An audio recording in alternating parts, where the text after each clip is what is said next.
Class 10th में पिछले class में हम लोगों ने चैप्टर नंबर 2 सिविक्स संघवाद की पढ़ाई शुरू की थी। आज उसी में हम लोग आगे बढ़ते हैं। चैप्टर नंबर 2 का ही अगला टॉपिक है सत्ता का विकेंद्रीकरण। चैप्टर नंबर 2 संघवाद में आपने पढ़ा कि जब केंद्र सरकार और राज्य सरकार के बीच संविधान के द्वारा शासन सत्ता का बंटवारा हो जाता है, उसी को संघवाद कहते हैं। और जब केंद्र सरकार और राज्य सरकार से अधिकार लेकर के कुछ अधिकार लेकर के उसे स्थानीय सरकार को दे दिया जाता है, तो इसे सत्ता का विकेंद्रीकरण कहते हैं। कहने का मतलब यह हुआ कि भारत एक बहुत ही विशाल देश है, इसलिए यहाँ संघीय व्यवस्था अपनाई गई है।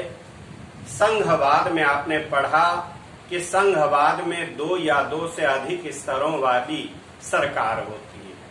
तो भारत में भी 3 स्तरीय व्यवस्था अपनाई गई है, केंद्रीय शासन, राज्य शासन या केंद्रीय सरकार, राज्य सरकार और स्थानीय सरकार। तो जब केंद्रीय सरकार और राज्य सरकार से कुछ अधिकार लेकर के उसे स्थानीय सरकार को दे दिया जाता है, तो इसे ही सत्ता का विकेंद्रीकरण कहते हैं। और भारत जैसे देश के लिए यह बहुत ही जरूरी है, क्योंकि सत्ता का विकेंद्रीकरण इतने विशाल देश के लिए बहुत जरूरी है। क्योंकि स्थानीय स्तर पर ऐसी कई समस्याएं होती हैं जिनका निराकरण स्थानीय सरकार द्वारा सरलता से कर लिया जाता है। जैसे साफ सफाई की समस्या, पेयजल की समस्या, प्रकाश का प्रबंध, खेल का मैदान, सार्वजनिक पार्क की व्यवस्था, शमशान घाट की व्यवस्था, ये सब हमारी स्थानीय समस्याएं होती हैं। और स्थानीय व्यक्तियों द्वारा स्थानीय सरकार के माध्यम से इन समस्याओं को बड़ी सरलता से हल कर लिया जाता है। इसलिए सत्ता का विकेंद्रीकरण बहुत जरूरी है। सत्ता का विकेंद्रीकरण इसलिए भी जरूरी है क्योंकि इससे केंद्रीय सरकार और राज्य सरकार के कार्यभार में कमी आती है।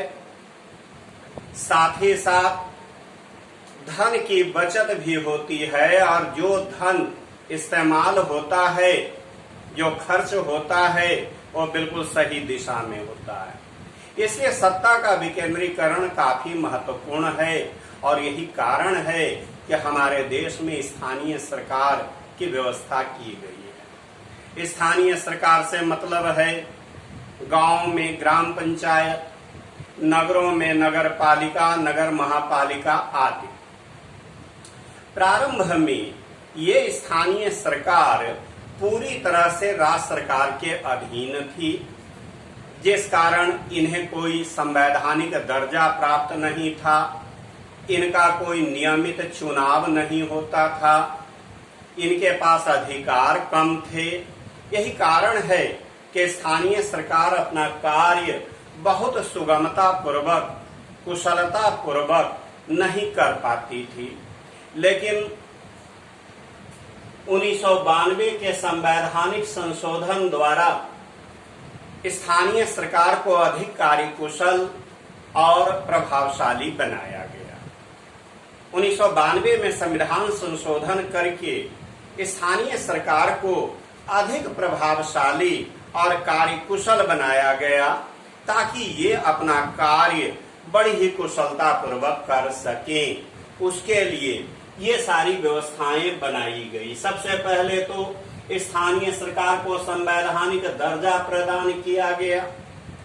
दूसरी बड़ी बात में देख रहे हैं कि स्थानीय निकायों का चुनाव नियमित रूप से 5 वर्षों में करने की व्यवस्था की गई। इसके पहले चूंकि इनका चुनाव नियमित रूप से होता नहीं था, इसलिए यह व्यवस्था बनाई गई कि हर 5वें वर्ष स्थानीय निकायों का चुनाव हर हाल में होना चाहिए।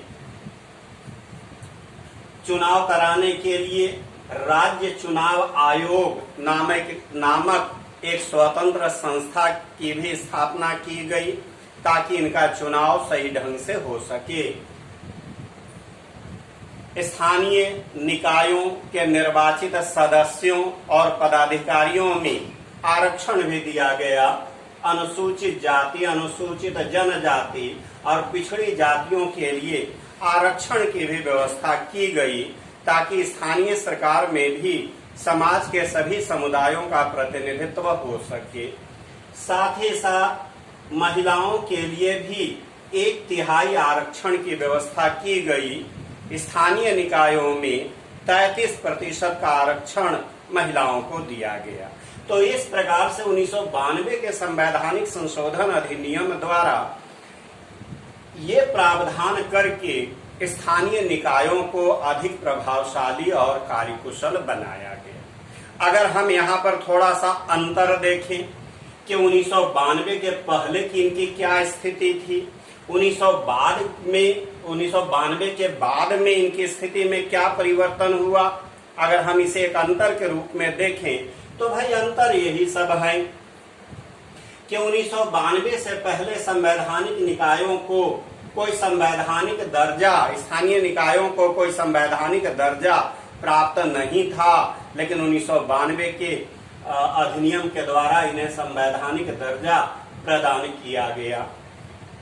1992 से पहले इनका चुनाव नियमित रूप से नहीं होता था, लेकिन 1992 के बाद इनका चुनाव भी हर 5 वर्षों में नियमित रूप से होने लगा। 1992 से पहले इनका चुनाव राज्य सरकार के अधीन होता था, जिस कारण नियमित चुनाव नहीं होते थे, लेकिन 1992 के बाद इन स्थानीय निकायों के चुनाव के लिए राज्य चुनाव आयोग की स्थापना की गई।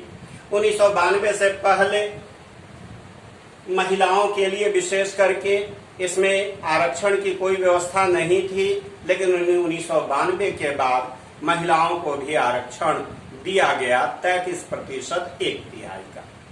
1992 से पहले इनके पास कोई विशेष अधिकार नहीं होते थे, लेकिन 1992 के बाद स्थानीय निकायों को बहुत सारे अधिकार प्राप्त हुए।